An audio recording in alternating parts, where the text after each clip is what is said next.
Are we good? Okay. So, devoted to living a balanced and moderate life, Brahmacharya, the scope of one's life force, becomes boundless. Our journey through the yamas is reminding us to blend our human and divine nature by reflecting reverence for all. Ahimsa and living in truth, satya, and generosity, asteya, we are now introduced to the concept of moderation and balance. Brahmacharya, through this practice, we are able to orchestrate the glorious dance between our divine nature and human nature. Each is fueled by the vital energy that is generated as we emulate rather than resist nature's beautiful patterns.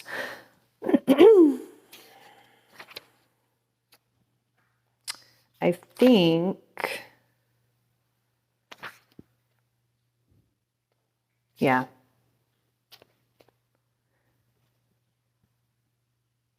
Yeah. Okay.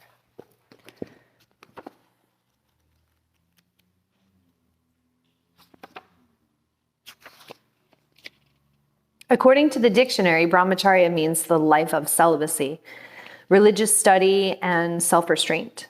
It is thought that the loss of semen leads to death and its retention to life. By the preservation of semen, the yogi's body develops a sweet smell. So long as it is retained, there is no fear of death. Hence, the injunction that it should be preserved by concentrated effort of the mind. The concept of Brahmacharya is not one of negation, forced austerity, and prohibition. According to, I'm going to butcher this, Sankaracharya, a Brahmachari, one who observes Brahmacharya, is a man who is engrossed in the study of the sacred Vedic lore, constantly moves in Brahman, and knows that all exists in Brahman. So Brahman is like God or intelligence, supreme intelligence, the spirit. In other words, one who sees divinity in all is a brahmachari. Patanjali, however, lays stress on continence of the body, speech, and mind. This does not mean that the philosophy of yoga is meant only for celibates. Brahmacharya has little to do with whether one is a bachelor or married and living the life of a householder. One has to translate the higher aspects of brahmacharya in one's daily living. It is not necessary for one's salvation to stay unmarried and without a house. On the contrary, all the smritis, codes of law, recommend marriage. Without experiencing human love and happiness, it is not possible to know divine love. Almost all the yogis and sages of old in India were married men with families of their own. They did not shirk their social or moral responsibilities. Marriage and parenthood are no bar to the knowledge of divine love, happiness, and union with the Supreme Soul. Dealing with the position of an aspirant who is a householder, the Shiva Samhita says, let him practice free from the company of men in a retired place. For the sake of appearances, he should remain in society, but not have his heart in it. He should not renounce the duties of his profession, caste, or rank, but let him perform these as an instrument of the Lord, without any thought of the results. He succeeds by following wisely the method of yoga. There is no doubt of it. Remaining in the midst of the family, always doing the duties of the householder, he who is free from merits and demerits and has restrained his senses attains salvation. The householder practicing yoga is not touched by virtue or vice. If to protect mankind he commits any sin, he is not polluted by it. Not when one is established in brahmacharya, one develops a fund of vitality and energy, a courageous mind, and a powerful intellect so that one can fight any type of injustice. The brahmachari will use the forces he generates wisely. He will utilize the physical ones for doing the work of the Lord, the mental for the spread of culture, and the intellectual for the growth of spiritual life. Brahmacharya is the battery that sparks the torch of wisdom. So, balance, moderation.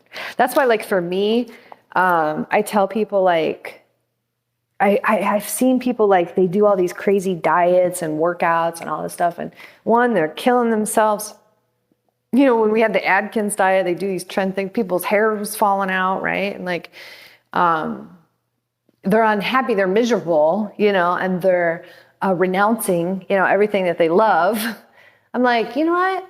If you went to the gym today, have a piece of chocolate cake. It's okay. You know, like, you know, I think that if you deprive yourself of all the good things in life, then you're going to be miserable. Now, discipline is important. It's the highest form of self-love, because when we're disciplined, we're setting up our life and we're doing the things in our life that will take us where we want to go. It's like said to be the highest form of self-love. So yes, have discipline, but don't like renounce everything and deprive yourself and just be miserable, you know, and not to make you sound like a dog. Cause my son always is like, I'm not a dog, but you can always treat it as a reward. Like, hey, you know, I went all week, no sugar. I'm going to have a soda pop on Saturday, you know, and like, that soda pop's going to be like so good, or I don't know, like to each their own, like whatever is, you know, as long as I will say this, a lot of times when you stay away from sugar and then you have a little sugar, it's like, oh, I want to have all the sugar. Or bread, like you stay away from bread and then you have, oh, then you want to have all the breads, you know? So if it's something that's going to throw you overboard, then you might want to reevaluate, like maybe that won't be my treat. Maybe I'll treat myself with this instead, you know? But it's really important to give yourself rewards and also celebrate your wins, because that's one thing that a lot of us overlook, is not celebrating our wins. Even if it's something small, you know, if it's a promotion at work, or if it's just, you know what, my goal is to lose 20 pounds and I lost 5 this week, like celebrate it, you know? If you gave up coffee, and, you know, then treat yourself with a tea or, you know, something, you know, and a lot of times I'll say this with addiction too. Like that's why alcoholics usually end up as smokers, is there's a space with everything. And if you take out something, especially a very large something, you've got to fill in that space. If you don't fill in that space, you're going to constantly be feeling that void, and you're going to try to go towards that thing to kind of put back in that space. So like, you know, let's say instead of going to smoking and you quit drinking, you might start a daily yoga practice. Okay, that's going to fill that void. Okay, if you're quitting smoking, maybe you're going to start feeding your mind with like reading and daily mantras and stuff like that. Or if you're giving up bread or sugar, you know, whatever it may be, replace it with something healthier, of course, because that's the goal, but replace it with something. Because if you just renounce it, you're going to drive yourself crazy. You want long-lasting change. You want to figure out how it works. You know, there's no getting.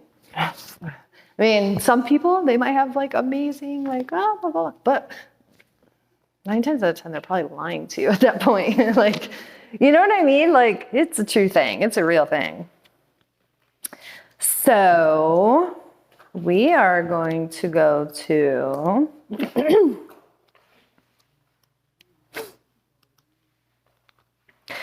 page 35 in The Secret of the Yamas. And then Dylan, if you want to go first. The Sanskrit word Brahmacharya is usually translated as chastity or continence. And most commentators stress sexual abstinence, or at least sexual fidelity, as the focus of this yama.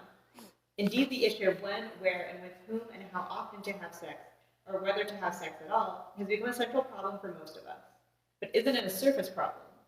The real question is not whether to indulge in sex or to be celibate, but why sex has taken such an important central role in our lives.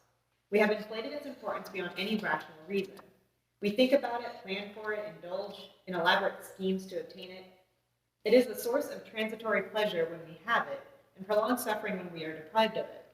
It is misused and misdirected. But despite its inflated importance, the problem of sex is only part of a larger problem. The spirit of Brahmacharya lies far deeper than the simple sexual problems most of us experience. A more appropriate translation may be not being sensual. For sensuality, not sexuality, is the core issue. We experience life through our senses, touch, taste, sight, sound, and smell. And sensuality is the root of all desires. That is, it is the memory of sense experience that activates desire. For example, we experience the sight of a beautiful sunset and the joy of its pure beauty infuses us. What happens next? We want to repeat the experience to relive the pleasure of that vision again and again. It is the same with all of our senses. We divide our sense experience into pleasurable or painful, beautiful or ugly, and we flee from the painful and cling to the pleasurable. We create formulas for living that minimize the painful sensations and maximize the pleasurable sensations. But what happens to the original joy we experienced at the sight of the sunset? The joy was uninvited, a spontaneous response to beauty, but we grasp the experience and try to hold it and repeat it. We wait for the next sunset and hope for the blossoming of that beauty, and when it comes, it is not the same. We have reduced the spontaneity of joy to the sensuality of pleasure. Beauty and joy occur when we are in the moment, when we are not anticipating, hoping, and expecting. When we willfully attempt to create a feeling through excitation of the senses, we are no longer in the moment. Instead, we are attempting to manifest a remembered experience and repeat it. We abandon the possibility of spontaneous joy and instead search for pleasure, which is mere excitation of the senses. The challenge then is to return to a spontaneous way of living that allows us to meet every moment of life anew. Attempting to shut down our senses is an obvious absurdity and cannot help us. We must see, hear, smell, touch, and taste in order to exist and relate to the world around us. Our senses are our doors to perception. Some religious disciplines advise us to restrict sensory input, such as limiting food types to flavorless fare, or advocate sexual abstinence, or require an austere sensual environment. But these are merely artificial, contrived restrictions that limit the natural flowering of life.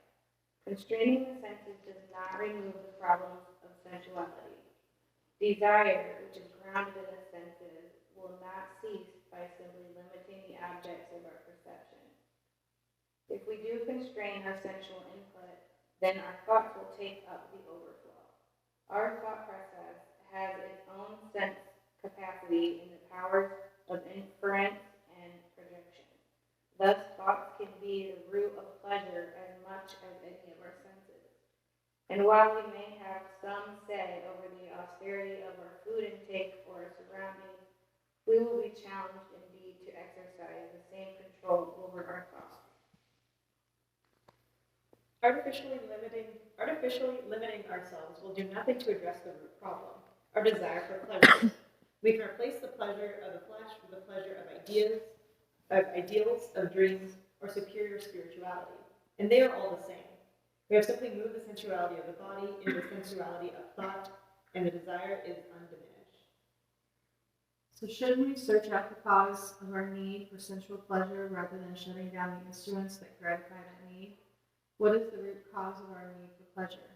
If you watch yourself carefully, you'll see that the desire for pleasure begins with an image. We may feel sexual desire for someone who is not present, for example, and if you are aware, you will notice that the desire comes from some image of past sexual experience with the person, or an image of what the sexual experience might be like. These images are created by memory. Even an image of some future experience is a composite of past similar experiences projected into the future. Memory is the repository of the past, which is where most of the living takes place, where most of our living takes place. We have divided life into past, present, and future, and this division, like all our divisions, removes us from the fullness of living, from the mysterious unknown and unknowable movement of life that is the source of all beauty. If we observe ourselves in action, we will see that our lives are a process of constantly becoming something. We use the past to create the future through action in the present. We want something, or we want to be something, or we want to change something, thereby changing ourselves. Our vast store of memories creates a working formula for achieving some desired result when we act based on that formula. But by living in the past or the future, we limit our capacity to act. The present is merely an opportunity to mold the future or to replay some past experience. This division of experience into time has created our difficulties. While we need chronological time or check by the clock, or time by the clock in order to catch planes or get to meetings, the artificial creation of psychological time, that division of life into past, present, and future, is an illusion. It is the source of our constant striving to become, instead of timeless being. The past exists only in memory, and the future is merely a projection of past memories. Now this moment is all there is. We have the capacity for change, not the change of becoming, which is no change at all, but the fundamental change of being. The change that brings us to understanding and to the full flowering of life as lived in the present moment. We have traced sensuality through pleasure to its root in memory, which is the past. And living in the past is the source of psychological time, which separates us from ourselves. What can be done to free us from this morass? We have ourselves created psychological time. We are living in it. And every action, thought, and feeling is a result of it. We experience it, taste it, smell it, and live it. If we cannot resolve this dilemma ourselves, how can anyone else resolve it for us? Most of us want a guru, someone to lead us, assure us, direct us. But self-discovery can only occur in relationship to the present moment, and that relationship, composed of our actions, thoughts, and feelings, is itself the guru. We are at every moment capable of looking at ourselves. For example, we all struggle with sexual issues. We expend our energies indulging in sex, or we deny our urges and are in conflict. But have we looked at what sex means in our lives? Have we peeled back the layers and observed our sexual energy in action while it was moving, flowering, or withering? We perceive, not just intellectually, but with all our full hearts and minds, the root cause of our distorted desires. To do so requires simply willingness and courage. No signposts or instruction booklets are needed. The answer is there within us, waiting to be uncovered.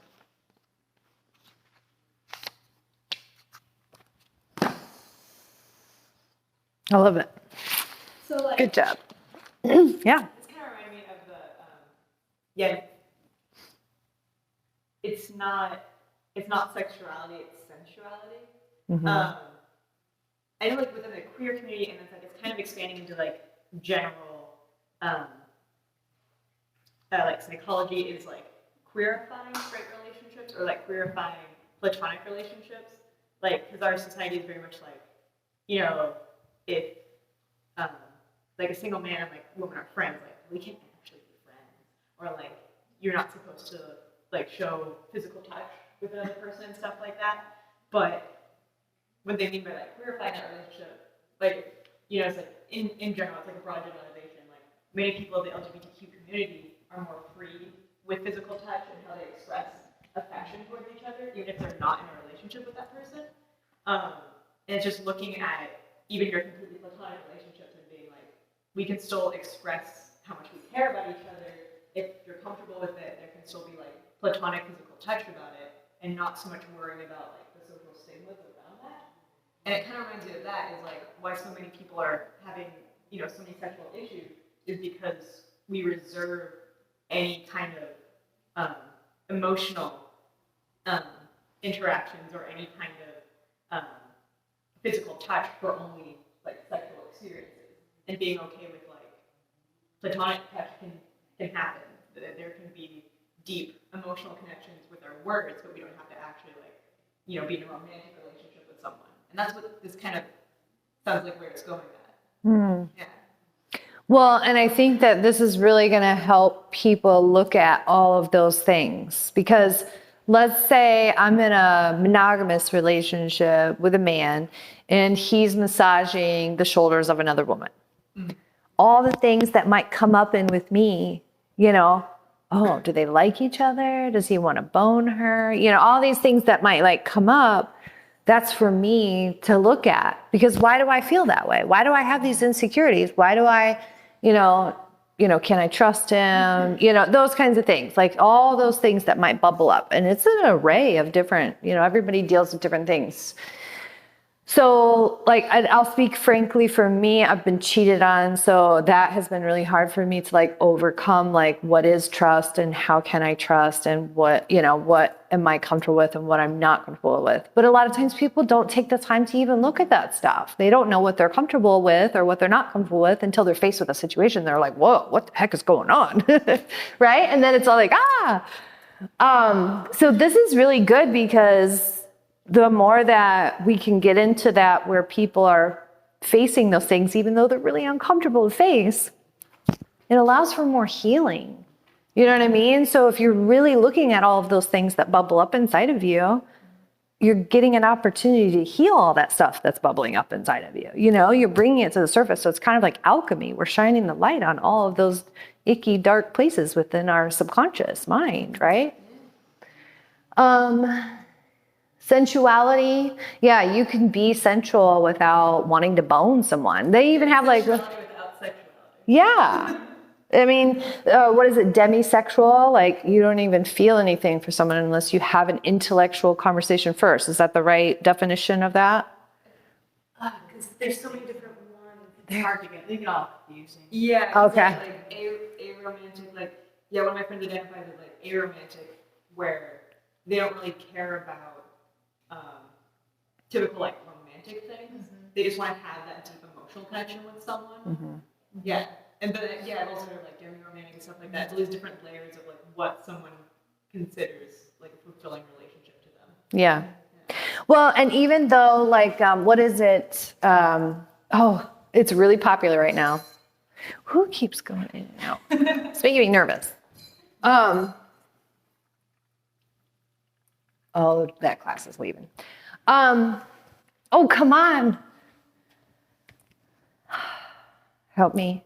Multiple relation or polyamory is very popular right now. And even though like I have to, on one side, I go, oh, that's a lot of energetic cords. It is also getting people to really communicate more in their relationships.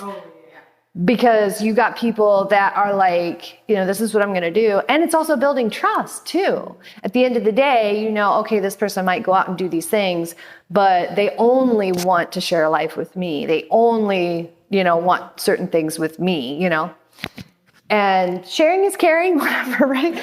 But, but also then it could be a playground for breeding new issues. Like, she's only with him for the money, but she gets her kicks with this, you know what I mean? So it's just like, there could be more of using situations, people using situations. And there's ethical and unethical polyamory. Yeah. And like, awake and non-awake. Yeah. And that's how they handle jealousy too. Is like, if you're jealous of like your partner and their other partner, then it's like, but why? Is it because like there's actually like, are you actually being abused by them, or is it just you and your internal image of yourself? Yeah. So, I mean, all this stuff is really diving deeper into psychology and our subconscious mind and all those things. So, and it's bringing a lot of stuff to the surface and a lot of stuff to the light, and people are going to learn so much about themselves through all of this, right? And then they might learn what they like and what they don't like, and then maybe, so back in the 70s, I mean, that was a movement, right? And there was a lot of sex and a lot of like wild and stuff. So who's to say, and that's another thing too, that even on an astrological level, what we're doing is we're replaying a lot of things. Like supposedly there was the same astrological stuff from the whole Nazi Hitler stuff. And then there was a whole thing with like bleeding Kansas when they thought the election was rigged. And there's the, so like there's things that happened years ago that are happening but it's almost more of like like, look at this. It's not really happening, but it's like, look at this. So it's almost like we're getting like we're getting a recap, but we're evolving. It's showing us where we've been and how far we've come and things like that. So this could be another too, where a lot of these people are going to go through this because they need to learn about themselves, because they came here to learn about these certain things. And then let's say they're younger, and then by the time they hit their 30s or 40s, maybe they decide, oh, I'm going to settle down. You know what I mean? And that's the thing too. The beauty in it is you can change your mind at any time. Someone in a monogamous relationship might get divorced tomorrow. Someone that has been straight might decide they're coming out of the closet. You know what I mean? So I don't know. I think it's a good thing, because the more, diverse that we are, the more we're going to learn. And the more we learn, the more we grow. With with the queer community and the non-queer community. Queer community, we talk about sex as an educational thing. We talk about, we compare notes. It's less taboo. Not like the dirty talk or something, but if someone says, well, I'm just not feeling this, then we actually go into it, we talk about it, we talk about why. But I have a lot of straight friends, and one day I accidentally blurted something out, and they all just looked at me, and I'm like, it made them uncomfortable. I'm not talking to gay people. I can't talk to you about this. So but it's interesting, because then now they're starting to ask me questions. Yeah. And it's okay, well, maybe this is what we need to have. Right. The more conversations, the more awareness. Yeah. Just like I said, the more they learn, the more they grow. Right. But it's less taboo, where for a long time it was. Yes. Not to just throw your mom underneath a bus, but it would probably make her face turn red. Oh, yeah. You know what I mean? Where it's getting more comfortable, because we're just more accepting and we're more open, and we know that it didn't serve us by keeping certain things in the closets. Okay. So if you guys are ready to journal on Brahmacharya, the first one is, I should have did yoga with you guys. My body's I can't say it. Okay. Think of 3 ways you now use your energy in loving service.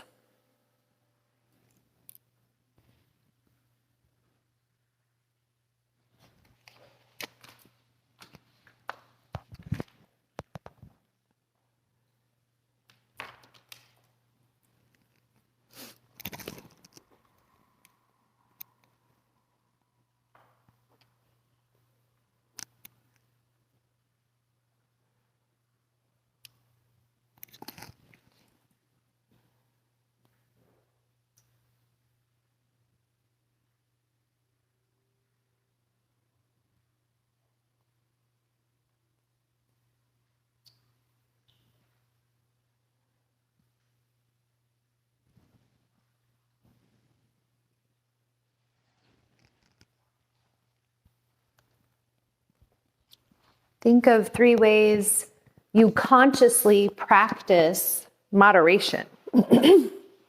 So maybe you watch your sugar intake, or maybe when you go out with your friends, you only have 1 glass of wine. 3 ways you consciously practice moderation.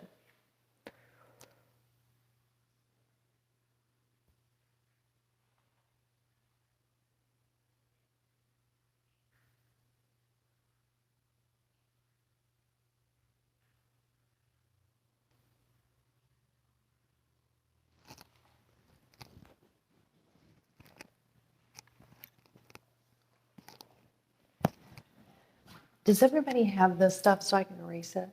Okay.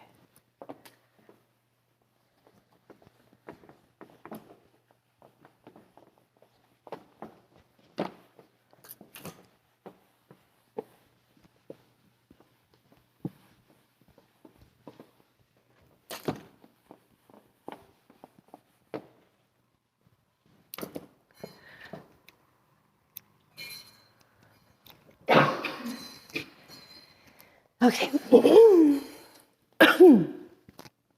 In what ways are you sometimes excessive in mind, speech, or body? In what ways are you sometimes excessive in mind, speech, or body?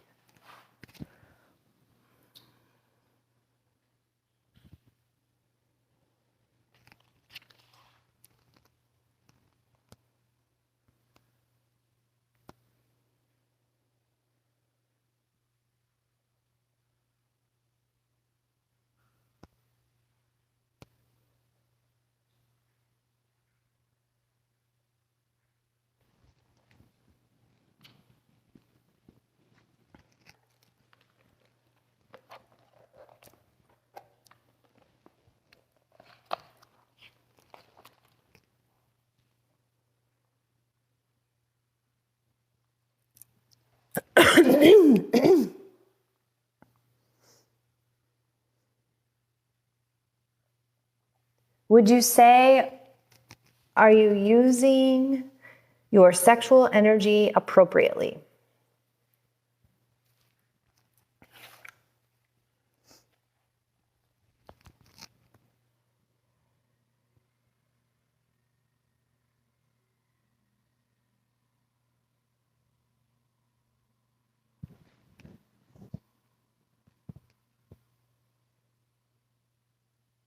How might you overindulge in sex, food, sensual cravings, or other aspects of life? How do you overindulge in sex, food, sensual cravings, or other aspects of life? I love food. I do. I do too. Yeah.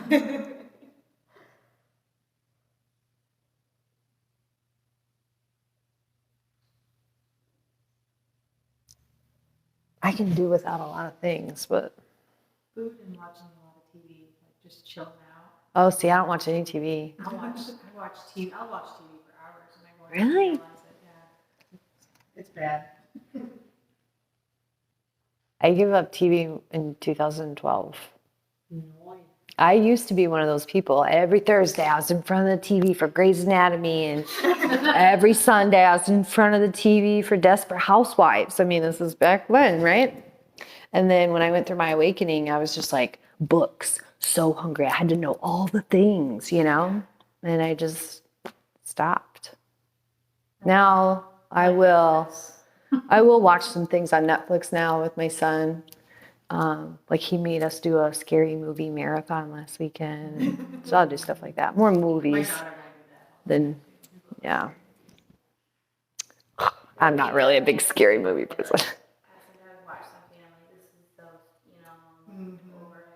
Just read my book. Those movies and TV shows where they do, like, they overdo the sex scenes, you're just like, okay, is this porn or is this a TV show? This is sex position. Yeah. Sex position.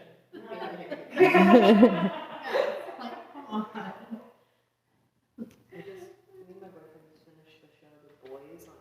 My daughter watched that. She says the same thing. She keeps trying to get me. I'm like, nope. It's like a series. It's a show. It's like with superheroes. And if you're not into that, it's because usually I'm not really like a superhero movie person, but it's not. It's so. Yeah. The plot. Okay, so how, think about areas of excess in your life that you would like to reduce. Areas of excess in your life that you would like to reduce.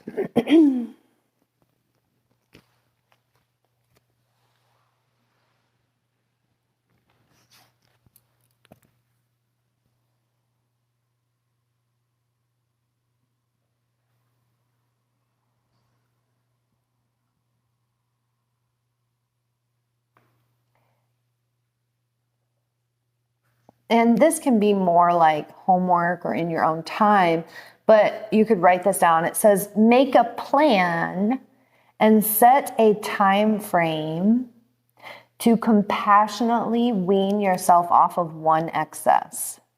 Set up some reward for yourself when you accomplish the goal.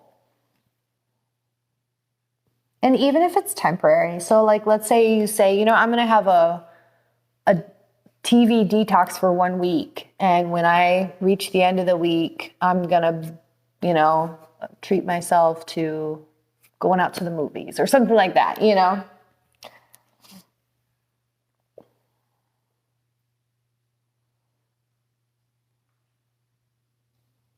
Okay, so then this one is good.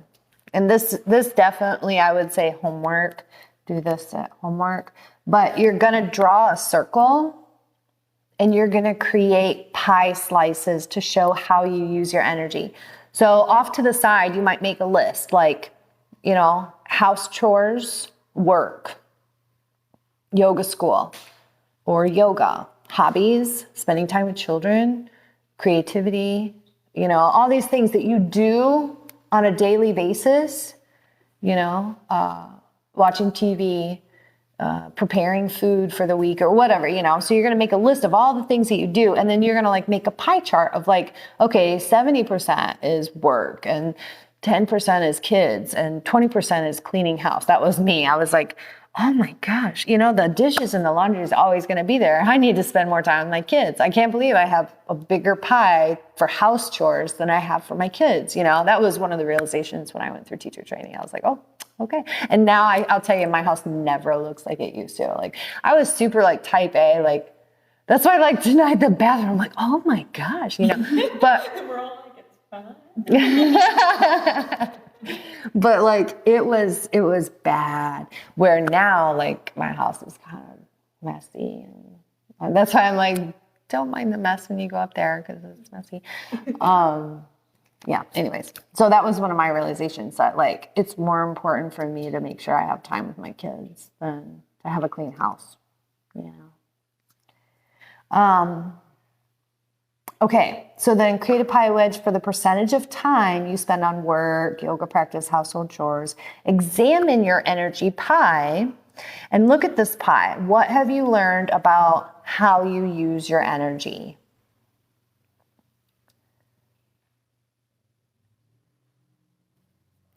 You might like have a realization or learn something like, oh, like I had an epiphany. And then the very last question is jot down at least 3 new ways you can begin to use your energy in loving service.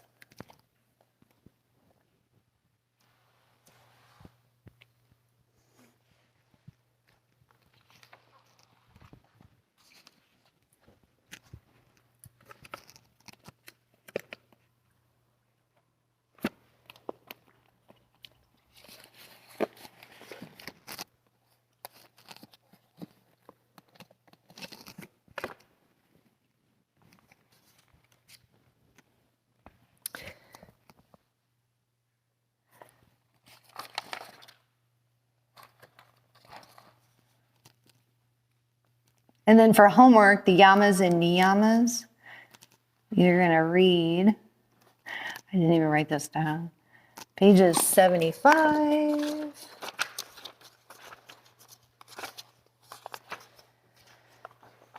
to 86. And then, pick one of the questions of exploration, just one to do and journal about.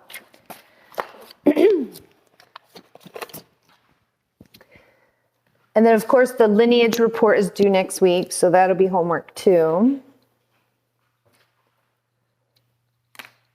And then add that pie chart to your homework, just kind of figuring out how you spend your energy. Okay.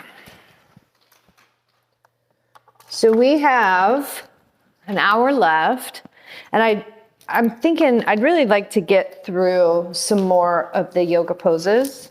How do you guys feel about that? Feel pretty good? Okay. So Tadasana is mountain pose. Of course, you want to make sure that your feet are hips width apart and, maybe grounded down. That might be something you do with your people, is just kind of pick up the toes or create they call it pada bandha, so almost like a suction cup in the foot, or engage the feet. Now you have some flat feet people, and they won't be able to do so much that suction cup, but you can have them squeeze their toes. That still helps engage those muscles in the foot. And then draw up your awareness through. Check in with the knees. Excuse me, the knees, you want to have like a slight micro bend. A lot of times people will lock in at the knee. So a slight micro bend, and then kind of draw up your awareness again. We want to check in with the tilt. Have we talked about the tilt? Yeah. So I always have to think about it. This is posterior tilt. Now that looks weird, right? And then this is anterior tilt. And the bowl, everything's falling out of the bowl. So if you can imagine the bowl, you know, you're...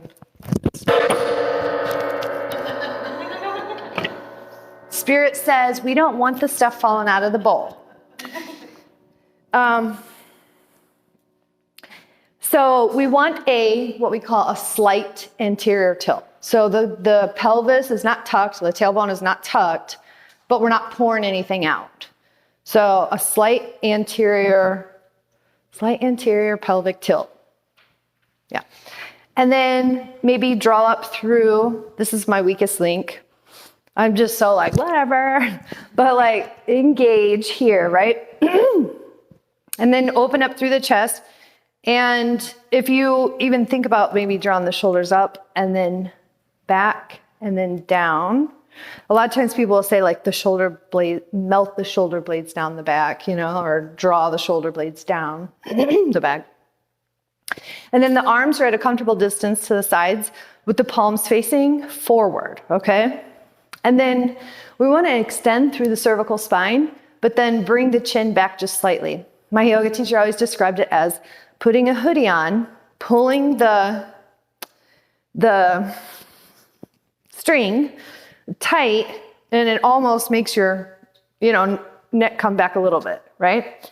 Because we have like this natural curvature. Most people do. But when we extend and then when we bring the chin back just a little bit, kind of aligns everything to make more energy flow, right?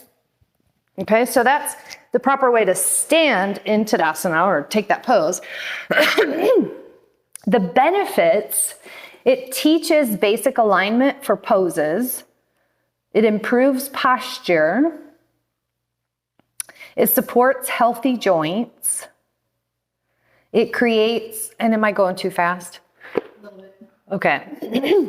I will say this, my daughter showed me a TikTok video and the guy was like, I learned all this algebra, but you mean I'd never learned how to stand correctly? Like no one ever taught me how to stand correctly. I'm like, see, that's why yoga is so important, because it says on here, it'll basic alignment or improves posture.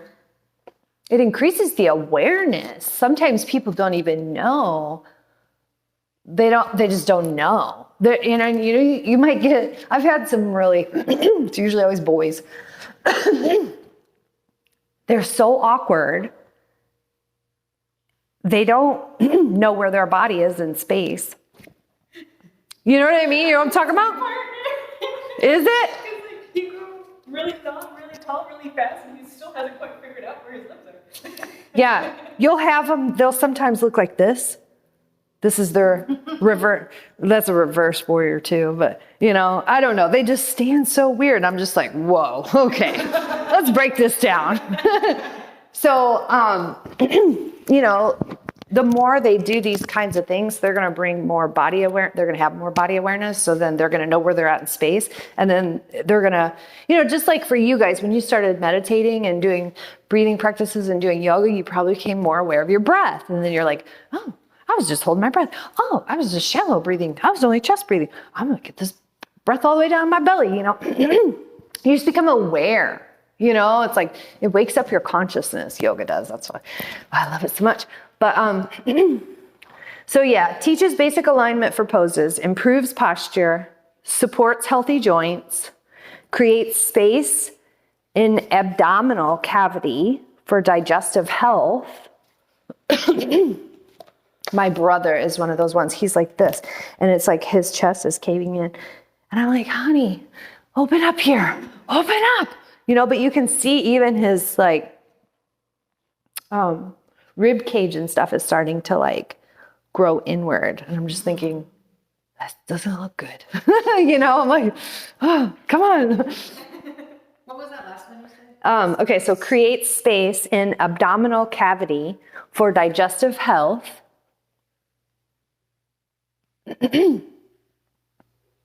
Expands intercostal area for better breathing.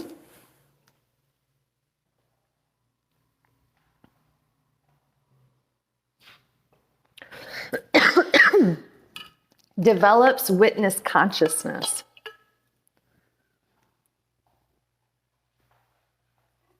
What is witness consciousness? More like that, becoming aware. Okay. Like when we say practice being the witness, witness the breath or witness the sensations happening, like the observer. And that witness consciousness is like the ability to be able to start to see those things. So before yoga came into my life, before my awakening, I was like, we just like kind of live on autopilot. We're just, we make your breakfast, you go to work, you do the things, But then like all of a sudden when you start doing these things, you're like, you just become aware of so much more. I'm like, oh my gosh, how did I ever live without this? It's like a magical, I don't know. Contraindications. So those with leg, hip, spinal, or shoulder pain,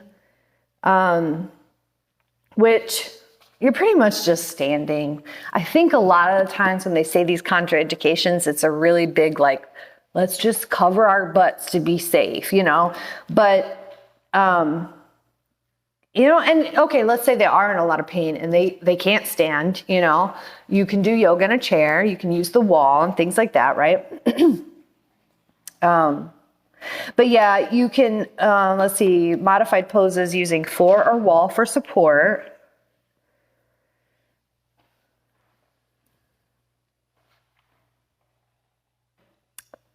I guess like on the But floor, it really doesn't. It would be like an active corpse pose almost. Right? Yeah. Well, and yeah, you want to hold yourself up. Yeah. We're in corpse use, like whatever. Yeah, it's like the active.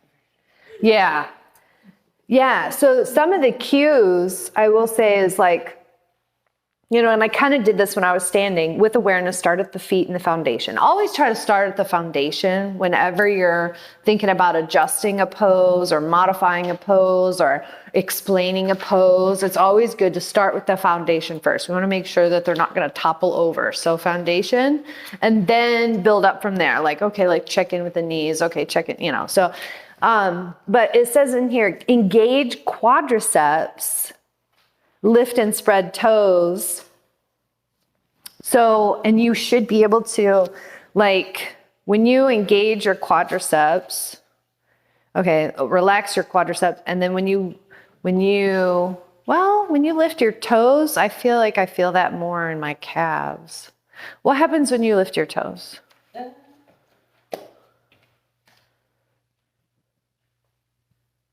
Yeah. I would engage my.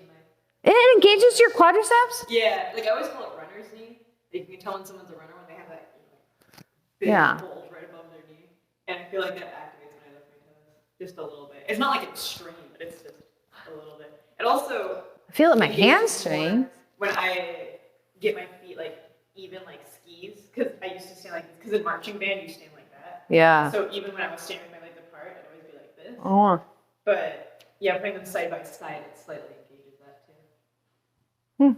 My quadriceps are dead unless I tell them to be alive. Okay. So you want to tell them to engage the quadriceps. Tell them to lift and spread the toes. You can also have them hug a block in between the thighs. So, this might show them how far apart their legs need to be. This also, the act of like holding it there, they have to engage those muscles. So you can tell them squeeze the block so that those muscles do engage. So it's a very active Tadasana. Place thumbs in armpits to lift chest. So you can tell them, you won't go around and do this. You'll tell them, like, take your armpits here and lift and spread. And then don't move, just extend the arms down. That's where your chest should be. That's kind of nice. I like that. I feel more open there. More open. Okay. So something that you can do to someone else, let's say they're standing there, you can go, do you want to come up? Okay.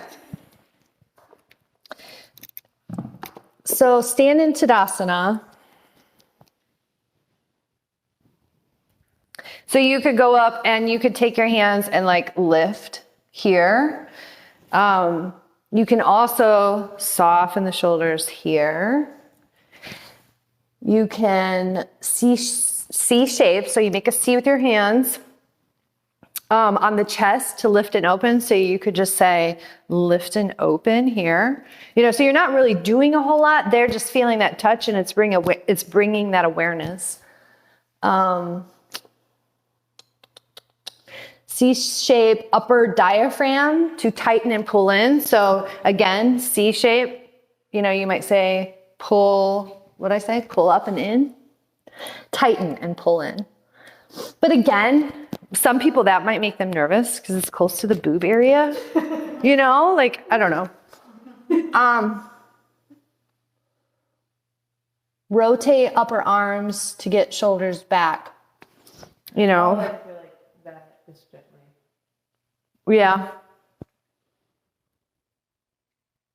I don't know how I would rotate your upper arms though. Rotate your upper arms to get shoulders back. I mean, the only thing I can think of is maybe that. But when you adjust someone, you don't really want to touch the joint, so I would maybe ground here. Right? Because you don't want to she's snap, crackling, and popping back there.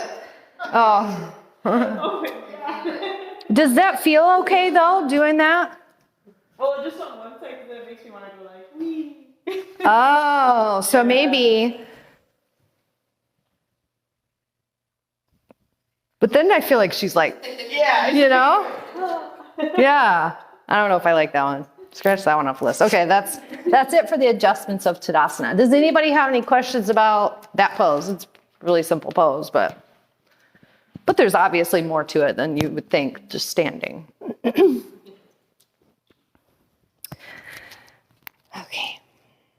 So runner's lunge or Janasana, the difference is, so this is a runner's lunge, right? And then this is Janasana. You can bring the arms up. You can leave the hands on the thighs. But yeah, so that's the difference. Okay, but they're kind of under the same category as a low lunge. So the benefits are strengthens and aligns the legs, opens hip joints in extension and flexion.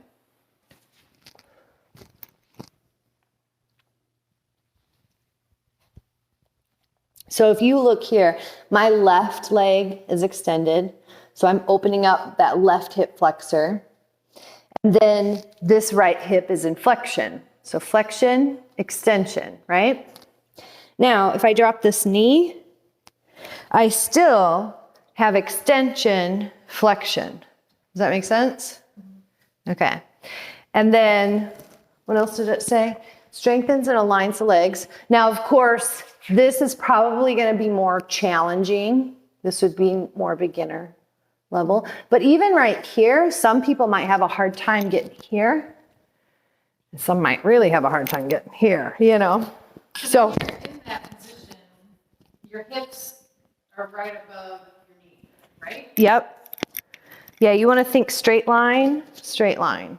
Because I had an instructor who would be forward a little bit. Now you can walk that knee out if you're more flexible. I wouldn't push for a whole lot of beginners to do that.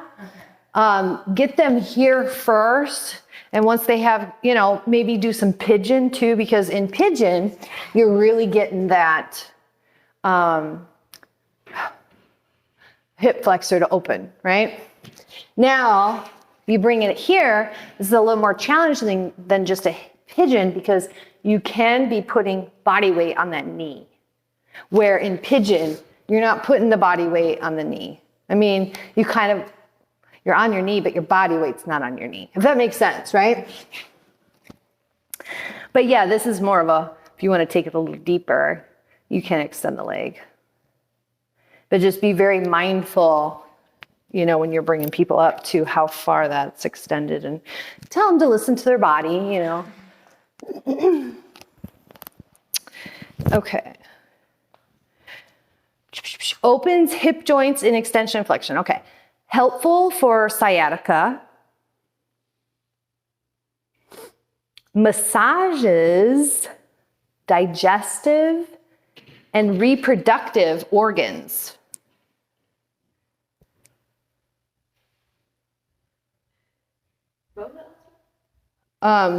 Massages digestive and reproductive organs.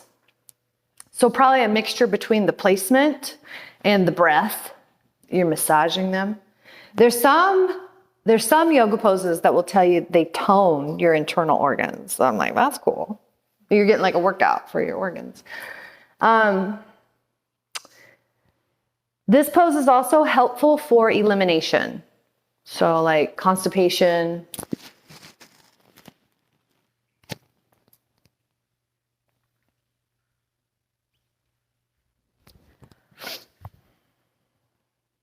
Quick question real quick. Is this for all sort of three of the lunges together? Yeah, let me look at my...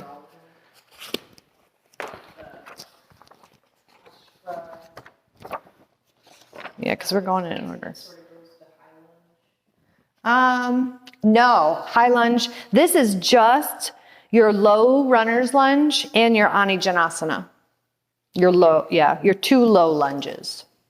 So the high lunge is going to have its own little thing next. That's kind of nice that I must have did that. Like made it so it went with our, there's perks to be an OCD sometimes. Okay. Contraindications is those with knee, hip, or low back pain may require modification. So like knee pain, you can put a blanket. Like, so if it's that knee that, is come down, you would put a blanket underneath that knee. Most of the time, a lot of time, people will be okay with this if they have knee pain. It's more when they put it down like this that it irritates them, that they need like a blanket or something to cushion. Usually this is okay. This is more hip than knee thing. Okay, so those with knee. Hip, so if they have hip issues, definitely this one might be too much. Even this might be too much, especially if they have balance or strength issues, right? So this is a really good beginner. Anijanasana is like where we really should be starting people because we want to strengthen before stretching. Okay. Then, maybe bringing them up to here. But even this might be a lot. But then again, you got people sometimes got boobs. So here, depending on where they're at, depending on, just making sure they have space here so they don't feel like, this isn't too bad on the hip, just depends on placement. I'm not putting any pressure on my hip, no strain. But the movement of coming up could be an issue for people who have some hip stuff, right? So maybe keeping them here if they have hip stuff. I don't know what kind of people you guys are going to be teaching, so I just want to make sure we get a wide span of all the people. Because I want you guys to, like safety. And a lot of times,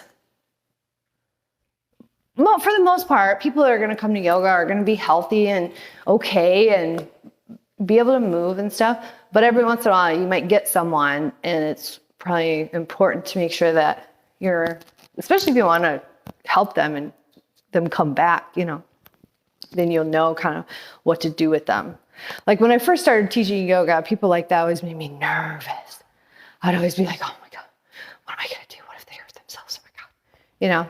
But now I'm like, and it'll come with time and confidence. You'll just have the stuff in your tool belt, and it's more just about dealing with them on a personal level because you'll know what to do with them on a physical level, if that makes sense. And sometimes dealing with people on a more personal level or an emotional or, personality level can be more challenging than what to do with their physical bodies. Okay. Sorry, tangent. Knee, hip. Okay, low back pain. Again, using the blocks. Use blocks to place the hands. They can also bend the back knee or drop it to the floor. So if for some reason you do have them here, maybe just bending, maybe they're like, I can't, that's okay. If the knee is bent, that's fine. If you want to drop that knee, make sure you give them like the okay, because it's crazy. People will they'll be over there going, and I'm like, hey, drop the knee. It's okay. Like they try so hard sometimes. And, it's that ego of like, oh, I got to keep up with everybody and everybody else is doing this. And so as the teacher, you want to kind of like, hey, it's okay to do this. Or, hey, take a deep breath. You want to look at their faces too. Keep track of their faces. If they're red in the face or they look like eyes wide or, you know what I mean? Or they're not breathing, they're holding their breath. You might want to say, hey, why don't you ease out of the pose, take a couple deep breaths, this isn't freaking, aerobics or weight training or kettlebells or, any of that crazy stuff. But some of those older people too, man, they take that stuff very seriously. They're like, wow, we're at our thing every week, I don't know. Okay, sorry. I digress. Okay, now we move on to Asana. Asana, high lunge. Oh, wait, adjustments? Oh, this one doesn't have any adjustments. I can give you adjustments though here. Okay, so let's say they're like this. You would want to maybe check to see if the hips are aligned. You can adjust their hips because someone might be like this, someone might be like this, So you want squared hips. You want the hips towards the top edge of the mat. You want to check the knee. So if the knee is like this, you can softly just maybe place your hand here and just be like, ease off the knee. You want to make sure that knee is on top of the ankle and not overextending it, If their knee's like this, you could say plant your foot down into the earth firmly, all four corners of the foot, You could have them open up through the chest and extend the crown, because they might be like this. If the knee is dropped, again, checking that knee, making sure knee to ankle alignment, all four corners of the foot is down. Here again, we want to start opening through the chest. We don't want to slouch or anything. If you have them here, I wouldn't worry. If they have to hold on to their thigh, I wouldn't worry too much about, this might be where they're at. Then just round of applause. But if you have them here, the adjustment you could do is come by, lift the sides, and then relax the shoulders down. Real quick, do this on each other. Because that's one thing, like even Warrior One, when we get to it, like this, whether it's this or this, okay, this is the high lunge, right? And then this is Warrior One. Your foot is planted. This is the difference. But anyways, if you guys do this on each other real quick, I want you to experience someone pulling up. And then as you hold that, have them relax the shoulders down and just feel that in your body. And then you guys can also get the practice of adjusting the person. So one person adjusts, that person gets to experience what it feels like to be adjusted like that. And then the other person, then switch. Does that make sense? And then this one. Okay, so whoever is going to be adjusted, we'll just bring you into Anijanasana like this. So one knee down, arms up. Yep. So you're going to adjust because you want to create length in the side body. So you're almost going to kind of like lift and extend. And then that person's going to hold that. They're going to be like, oh, okay. And then you're going to relax and spread because their arms are like this. You want to relax and spread, but they're going to keep their arms up. But they're going to feel that sensation. Does that make sense? Yep. So the person being adjusted, can you see like how simultaneously you almost have to hold the extension, but then relax the upper? Does that make sense? Mm-hmm. Now you do her. How did you guys do back there? Good.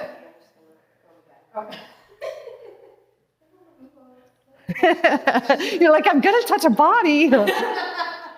Yep. And now see that lift, feel that lift, hold that lift. So it's a simultaneous, like hold and then relax the upper. Does that make sense? Yeah. I guess we should also say like, yeah. Did you guys feel it? Yeah. And you guys adjusted your person for the first time. Okay, so yes. It's a good thing there's an even number of people. Yeah, that is nice. So now that's Anijanasana, and we're moving to Asana, high lunge. And the benefits for this develops flexibility in hips and shoulders.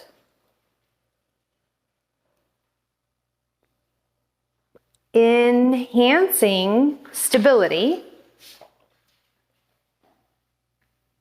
So develops flexibility in hips and shoulders, enhancing stability.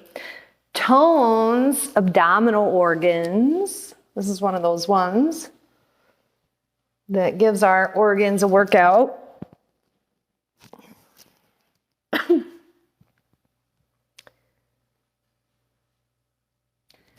Teaches us to face life with an open heart, directly and honestly.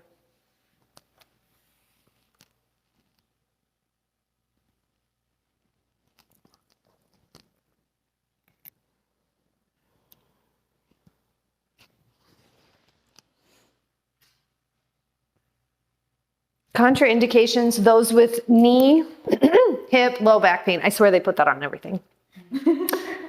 High blood pressure. So anything where we're doing like heart openers, we want to be really mindful. Now, okay, on here it's high blood pressure, heart disease, or history of stroke. So instead of this, the modification would be this. We don't want them raising their arms if they have a lot of heart issues, strokes, things like that, right? You might be able to maybe take them out to the side or maybe do behind. I don't even know, maybe behind, but you don't want the arms up here. So you can have the arms here. You can even have the arms down to the sides if you want. And just focus. So you guys, I'm talking every night. Monday night, Tuesday, oh my God, every night.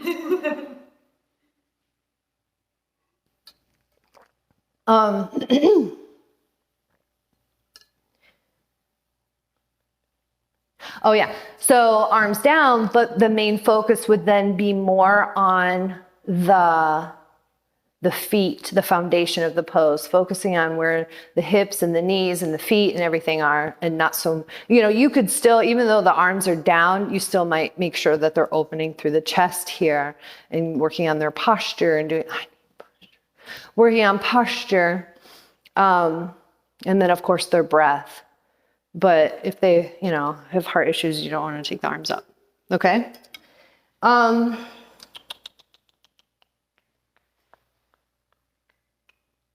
A modification would be to drop the back knee, kind of like we just did in Anijanasana, but then that turns it into, Anijanasana and not high lunge. But so that's, I mean, if you got someone that's not ready for a high lunge, Anijanasana is where we're starting.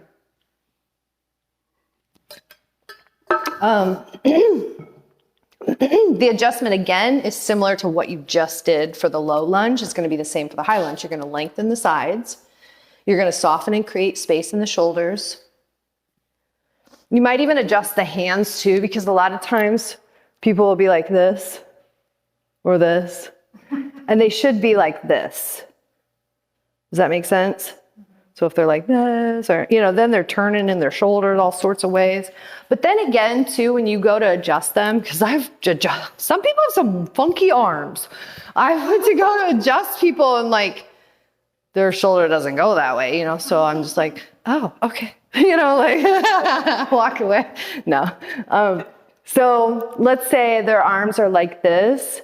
And I go to move this because that's where I think it's at, but that doesn't turn it. It may be up here, that they're turned. So you can play with this and you can play with this, but don't touch this or this. Doesn't that make sense? Stay away from the joints. Use the bicep or the forearm to adjust the arm to make it look the way you want or the best that you can get it to look. Depending on their anatomy. Okay. Check knee alignment and check pelvic tilt. So here we are, high lunge. So if, let's say they're really sticking it out, you might take your arms and just, slightly give a little, to get that to go that way, right?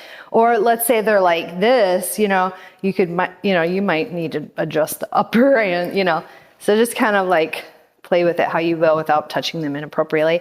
And then the knee, so you never want the knee over the ankle because that will cause knee injury or knee pain. So you always want to use the stacking method, stack that knee over the ankle. And this is one you're going to say a lot.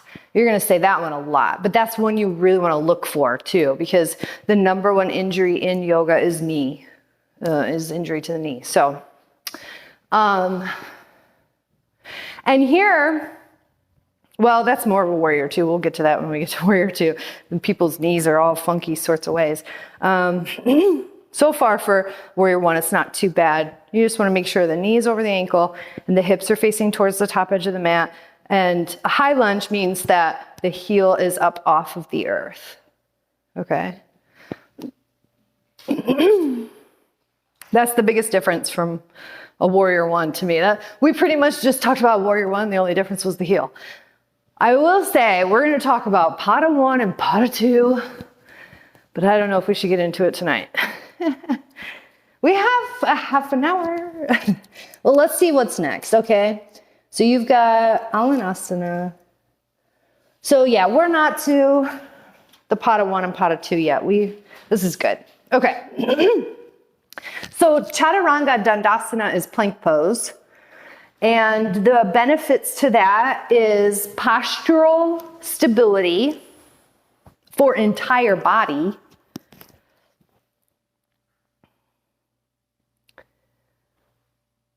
So it's really going to be a good one to build strength. And as much as I hate that Brian does them all the time, we really need them. I need them. I just hate them. They say the pose that you avoid is the pose that you need the most. So strengthens and aligns shoulder joints, which may prevent injury. So another good thing is this plank pose is really going to start to build that upper body strength to prepare people to take an actual chaturanga. That's one of my pet peeves. Have I talked about that yet? Okay. Drop the knee before you go down. I just, chaturanga. I'm just like, bitch. No. Did I say that? Whoa.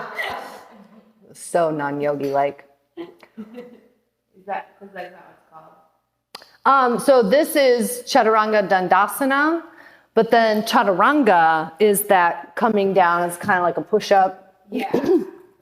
So the goal is to lean forward and slowly bending at the elbows, come down and hover. For a chaturanga. And then press into upward facing dog. But a lot of times people don't have the upper body strength to do that. I mean, most of the people that I teach can't even, they have a hard time just doing this. You know what I mean? A lot of people get the plop because they don't have any. When I first started yoga, I didn't have any upper body strength. I was like 30-year-old woman. I'm like, what? But when we do that and they don't have the upper body strength and we're just like chaturanga, and we're not teaching them another option, which a lot of those yoga teachers don't, which is my pet peeve. I'm like, you should always throw that out as an option, because ego, even if they don't know, or let's say they do know, maybe they know about Ashtanga Namaskar. So this is Ashtanga Namaskar. Okay. Yeah. So maybe they know about that, but ego sometimes steps in. And so then they try to do all the chaturangas with you. You know what I mean?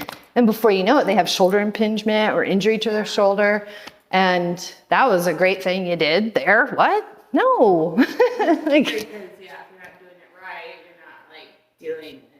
well, and it's, I mean, not doing it right is one thing. Muscles. But even, not having, because then they're going to start either one side or this, and then before you know it, they're going to jack their shoulder up, and then they're not going to come to yoga anymore because they're going to be at home trying to heal. So, okay. I will digress. I've talked about that pet peeve enough. Got it. Yeah. At least give it an option. Like if you end up, like, let's say you love to teach a power vinyasa and, there's a lot of vinyasas in there and there's chaturangas and stuff, like, that's cool. Like, I'm all for it. But at least throw it out there. Even if you think you know your class, even if you're like, these people come every week and they can do this, like, still, hey, don't be too proud to take an Ashtanga Namaskar if you need it. You know what I mean? Throw that out there at least.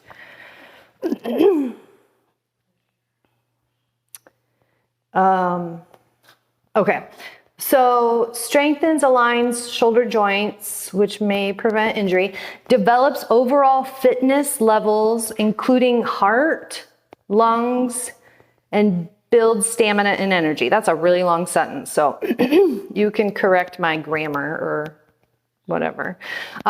Develops overall fitness levels, including heart and lungs, and then builds stamina and energy.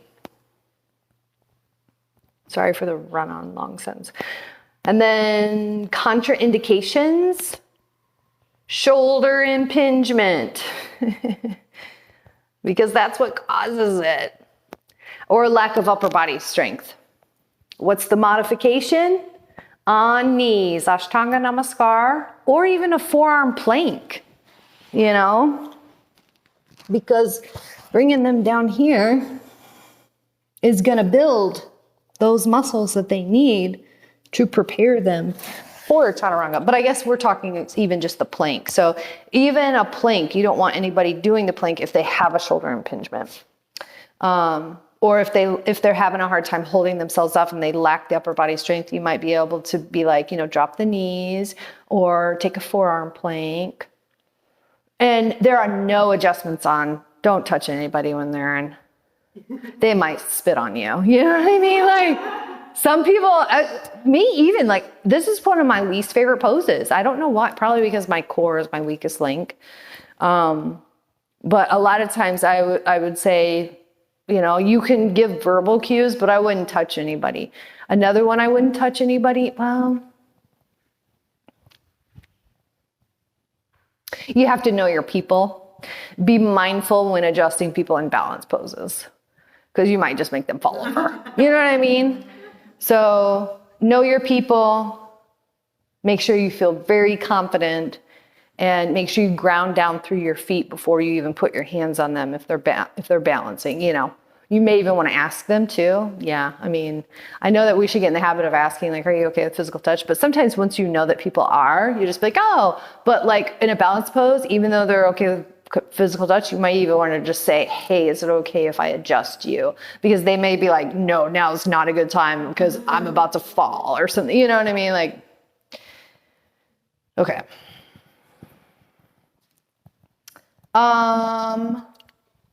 We could probably throw Ashtanga Namaskar in there real quick. Okay, so Ashtanga Namaskar, the benefits, builds upper body strength. So this is what's going to help prepare people for those chaturangas. That's going to help build that upper body strength. If it's done correctly, you're going to build the bicep and tricep. It is a modification for chaturanga, so that's a benefit, you know, that it exists. And then the contraindication, shoulder injury may require modification. I think you're going too fast. Okay. So yeah, builds upper body strength. Modification for chaturanga. Yep. And then the contraindication is shoulder injury.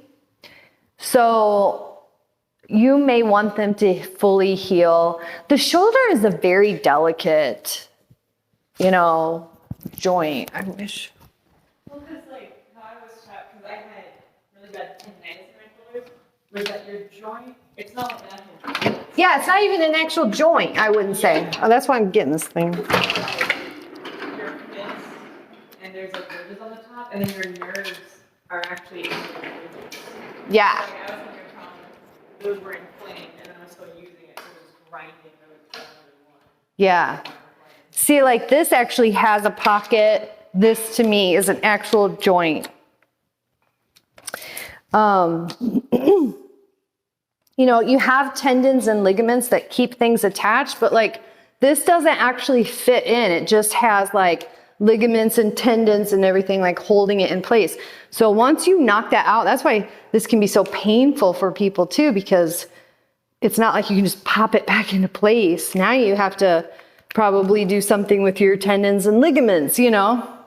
So it's just very delicate, very fragile. So that's why I don't like chaturangas.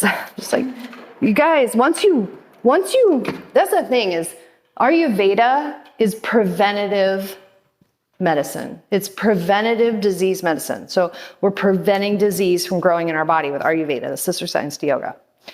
Yoga is preventative to injury. So when you have yoga teachers that do things that cause injury, it drives me mad. But the whole point is to prevent injuries, right? Like yoga is made to help us have more body awareness so that we can be better at sports without injury.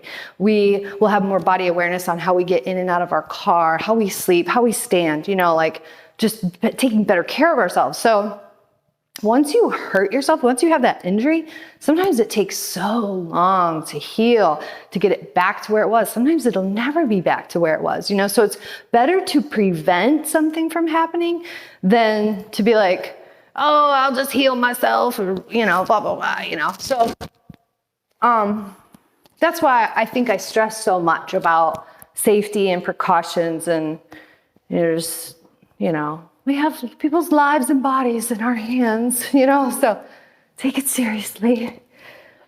So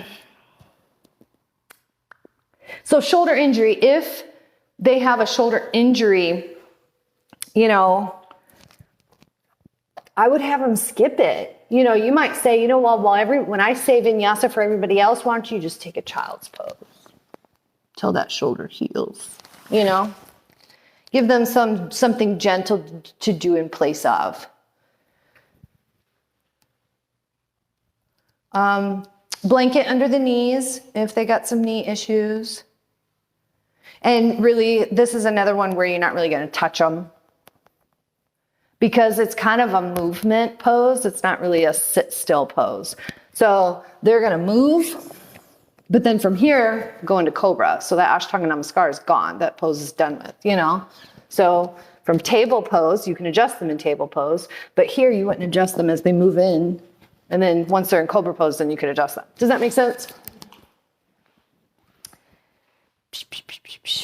Okay. I think we'll stop there. I need to write down that we stopped.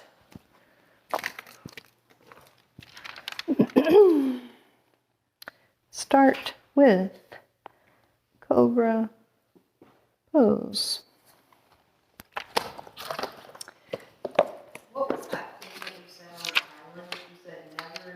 never want to what with the ankle? Or grab from the ankle? Oh, so we don't want to grab joints, any joints. Oh, okay. So like, let's say the arm is up, you can move here and you can move here, but I wouldn't touch the wrist, the elbow, or the shoulder when you're adjusting. Okay. I wonder what I would have said about the ankle. That your knee shouldn't be. Oh, that your knee should be aligned with your ankle or stacked on top of your ankle. Yeah. You think bone stacking, right? Because this is what you'll see a lot of. And here's not so bad when you're on the floor. Like you can probably whatever. But when we're standing, now you're putting your body weight on it, okay? So if someone's like this, that's going to eventually cause knee pain and knee injury. So, boom, right there. Now, sometimes I've seen some people like that. That's okay. They're just not getting the maximum use of the pose, but they're not going to hurt themselves. So, right there, perfect. Right there, no. No bueno. And then, yeah, last time, yeah, someone told me, like lifting your toes a bit, Yeah? so that it engages this side. I'm not good, so my knee usually goes like that. I don't know skill out of that, but they still engage and make sure the knee is actually like over the ankle instead of like, because like front to back it's over my ankle, but side to side it's not. Yeah, and with Warrior 1 or High Lunge, I don't see a whole lot of that. I see a lot of that when we go into Warrior 2. Because even for me, when I first started doing yoga, this is where I was. Like, I had to mindfully train it to, but I could see that. Let me use it differently. I'm overusing that one. So you're just picking up the toes. Yeah. Which engages the muscles. Oh, engages the arch. You're flat-footed? Yeah. So when we do Tadasana, Yeah, I lifted my toes. and then you feel more of a suction cup. And then what about when you relax, but then just squeeze the toes? What does that do? Not so much. No? I really like that sensation in general, squeezing the toes. Okay. Okay. Good to know. Okay, so we'll do our chant, and we'll go home. Oh yeah, so one of my friends, he doesn't like, so he can do like broken toe pose like all day, but he can't do flat feet. Okay, so he can do this one, Yeah. but he can't do this because of the ankles. Right, like even in like tabletop, like any pose with the feet down, he always tucks the toes. Like, So one of the things I would say is to stick a block underneath there so that his body weight is lifted, but he's starting to stretch that area. okay. I mean, even this might be uncomfortable for him, but it's better than putting all the body weight on it. Let him get comfortable here first, then work up to removing the block and feeling the body weight. Mm-hmm. And then with child's pose, because you said like don't touch the joints, but so in that modification or the adjustment when you like press down on their hips, like where on the skeleton should that be? You know, so all of this is going to be like your iliac crest. So your actual hip joint, let's see. A lot lower, so. Yeah, because your SI joints are here. Your hip joints are like more in your groin. So I think right here is the perfect spot to press down. Does that make sense? Right at the top of the crest. Yeah. Like, not on their booty, but like Yeah, like right above it. their iliac crest, I guess is the best way to describe it. Does that make sense? Yeah.